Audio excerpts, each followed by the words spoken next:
কৃত্রিম বুদ্ধিমত্তা বা এআই এর পেছনে বড় অঙ্কের বিনিয়োগের খরচ সামলাতে গিয়ে কোম্পানির প্রায় ৯,০০০ কর্মী ছাঁটাই করার ঘোষণা দিয়েছে টেক জায়ান্ট মাইক্রোসফট। ২ জুন এ ঘোষণা দেয় বিশ্বের অন্যতম বৃহৎ এই প্রযুক্তি প্রতিষ্ঠানটি।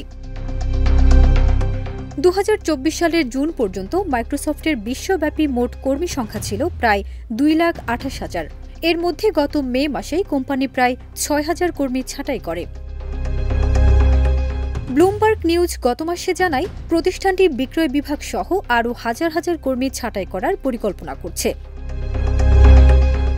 উইন্ডোজ নির্মাতা এই প্রযুক্তি প্রতিষ্ঠান ২০২৫ অর্থবছরের জন্য $৮০ বিলিয়ন ব্যয় করার অঙ্গীকার করেছে। তবে এআই এর ব্যয় এতটাই বেড়ে গেছে যে এতে কোম্পানির লাভের অংশে চাপ পড়েছে।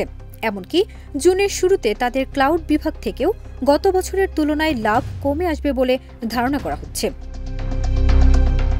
এই ছাঁটাইয়ের প্রথম খবর জানায় দ্য সিয়াটল টাইমস। অন্যদিকে ব্লুমবার্গ নিউজের একটি প্রতিবেদনে বলা হয়, মাইক্রোসফটের বার্সেলোনা ভিত্তিক কিং ডিভিশন, যারা ক্যান্ডি ক্রাশ ভিডিও গেম তৈরি করে, তাদের কর্মীদের ১০% বা প্রায় ২০০ জন ছাঁটাই করেছে। মাইক্রোসফটের গেমিং বিভাগও এই ছাঁটাইয়ের আওতায় পড়েছে।